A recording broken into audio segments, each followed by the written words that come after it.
राजकारणात खेळी नेहमी हुकुमी एक्क्यावर अवलंबून असते। दादांच्या हातात लागलेला हा हुकुमी एक्का म्हणजे उच्च शिक्षित सामाजिक भान असलेले सीए सुशील बंदपट्टे, ज्यांच्या नेतृत्वाखाली प्रभाग क्रमांक 4 मध्ये भक्कम सामाजिक पकड दिसते। आर्थिकदृष्ट्या दुर्बल घटकांना मदत, गोरगरिबांसाठी धावून जाण्याची वृत्ती आणि विशेषतः वडार समाजातील मजबूत संपर्कामुळे सुशील बंदपट्टे यांची ओळख वेगळीच आहे। राजकीय वर्तुळात चर्चा आहे की तरुणांमध्ये असलेले त्यांची लोकप्रियता आज भाजपासाठी मोठा धोका ठरत आहे।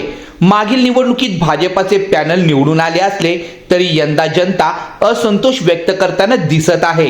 नगरसेवक असताना झालेले वादग्रस्त कारनाम्यामुळे आणि सततचे तेच चेहरे पाहून आलेल्या कंटाळामुळे परिवर्तनाची हवा जोर धरताना दिसून येत आहे। या निवडणुकीत राष्ट्रवादी काँग्रेस अजित पवार गट आणि शिवसेना एकनाथ शिंदे गट यांची युती झाली आहे। त्यामुळे प्रभाग क्रमांक 4 मध्ये राजकीय समीकरणे पूर्णपणे बदलली आहेत। प्रभाग क्रमांक 4 मध्ये राष्ट्रवादीकडून उतरलेले सर्वसमावेशक आणि मजबूत पॅनल म्हणजे सीए सुशील बंदपट्टे, कविता चंदनशिवे, सारिका फुटाणे, विश्वनाथ बिडवे, महिला तरुण विविध समाज घटक यांचा समतोल साधणारं हे पॅनल राजकीय विश्लेषकांची मते भक्कम आणि जिंकाऊ मानलं जात आहे। आज प्रभाग क्रमांक 4 मध्ये तरुण, महिला, ज्येष्ठ नागरिक सर्वांच्या मनात एकच आवाज घुमतोय, टिक टिक टिक टिक। ही टिकटिक आहे राष्ट्रवादीच्या घड्याळाची।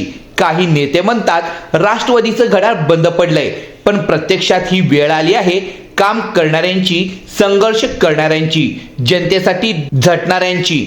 ज्यांनी फक्त आश्वासन दिलं त्यांची वेळ आता संपली आहे। सोलापूर महापालिकेच्या अनेक प्रभागामध्ये आंबेडकरी मतदार निर्णायक ठरत आहेत। प्रभाग क्रमांक 4 मध्येही ही लढत काटेकी टक्कर ठरताना दिसून येत आहे। राजकीय वर्तुळात चर्चा आहे की आंबेडकरी मतदारांमध्ये यंदा स्पष्ट बदल दिसून येत आहे।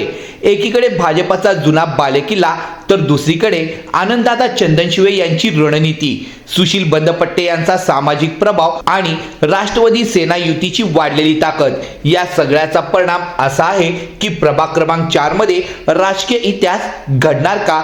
भाजपाचा गड कोसळणार का की पुन्हा भाजपाच बाजी मारणार?